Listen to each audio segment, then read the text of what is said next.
Welcome back. You're watching The Fix with me, Karima Brown. Now, calls from economists and several civil society and political organizations for the government to ditch austerity measures and lower interest rates are growing louder in South Africa amid the ongoing economic crisis, which has been worsened by the global COVID-19 pandemic. Several economists have added their voices to a call for lower interest rates in South Africa after others successfully lobbied the government on the COVID-19 grant, which amounts to 350 rand. This is, of course, part of a push to introduce a departure from what they call an austerity approach to economic growth as South Africa struggles to contain the economic fallout of the virus. To unpack the case for this view, I'm joined by economist Duma Qubule. Duma, good morning. Thank you so very much. You are a very well-known critic of the South African Reserve Bank. We've got a couple of days ahead before the finance minister announces to us how he is going to arrange financial priorities, and a lot of people are saying he must cut his cloth according to what he can afford. If you were to have any advice for Tito Mboweni, let's start there. What would it be? The first thing is that the government's response has been totally inadequate. If you cut through the smoke and mirrors of the 500 billion rand stimulus package, the direct government contribution is about 1.4% of GDP. It's a fraction of the 500 billion rand headline number. So I think the government has to increase its contribution towards countering the impact of this COVID crisis. And the central bank, apparently they talk to each other every day between the central bank governor and the finance minister. So the central bank has to come to the party and start financing government spending, as is happening in many countries. Yeah. So you can't talk about fiscal constraints when you have a central bank that can cover that can contribute towards the financing of the government. And the second thing is that we also have deep capital markets in South Africa. The Public Investment Corporation should also be stepping in to help government finance this. The budget deficit is going to double to 14% of GDP. And we're going to see a budget deficit of 750 to 800 billion rand, 750 billion rands.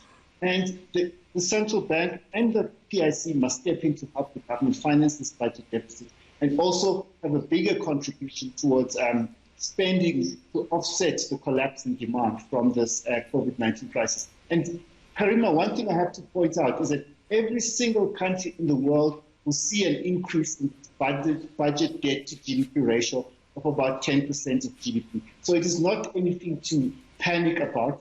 At the end of this crisis, we are going to be exactly the same where we were relative to other high-income developing countries. So I think that is something that we all have to expect here. Now, of course, this is the big bogey in South Africa. I mean, your traditional economists, particularly financial economists at financial institutions, often keep a beady eye on that debt to GDP ratio. And of course, that is when bells go off in kind of, orthodox economic thinking. From where you're sitting, we've heard the Deputy Finance Minister make some interesting noises that is very close to your argument around a more a more relaxed approach from the Reserve Bank, calling for quantitative easing.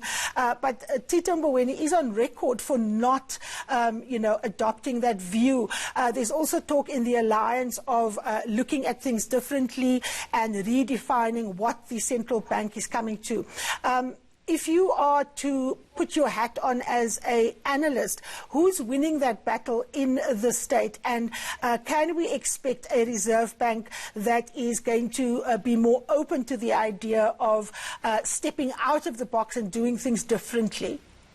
No, firstly, I was listening to the Deputy Finance Minister yesterday and he addressed the Communist Party.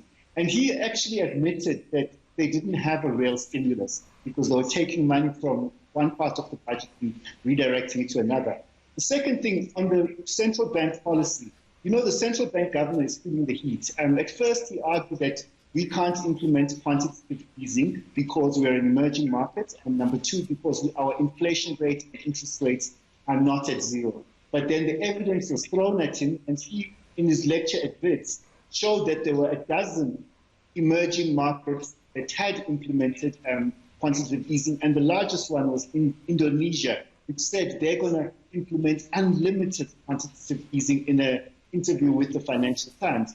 So that now he's coming up with shifting the goalposts, coming up with another issue that it will bankrupt the economy, just like Eskom. Now, a bank that issues its own currency and 90% of our debt is in rands can't go bankrupt.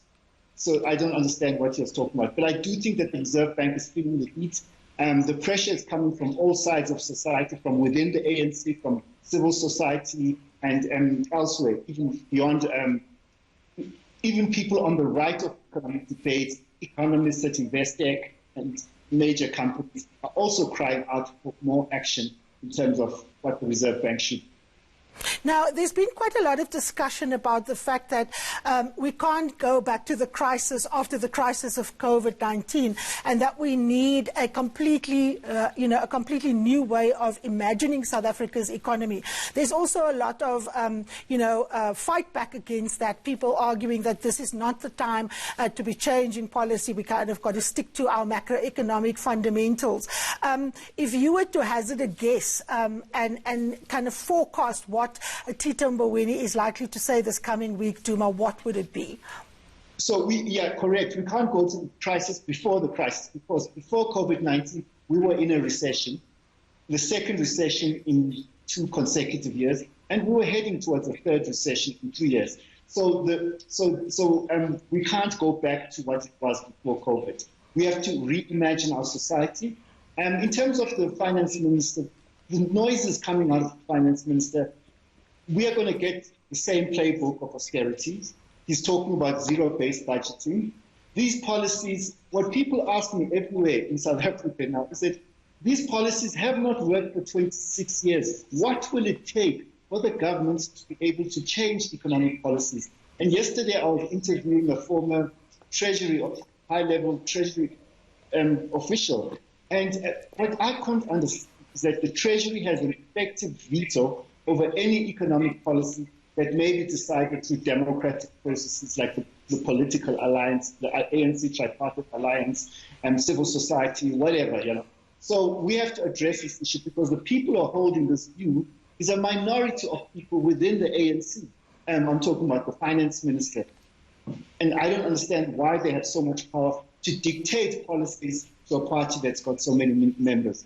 All right, Duduma, that is where we will leave it. Of course, all eyes on the finance minister as we go into this week to see what he's going to come up with. You've had your fix for the week. See you again next Sunday. Thank you so much for watching.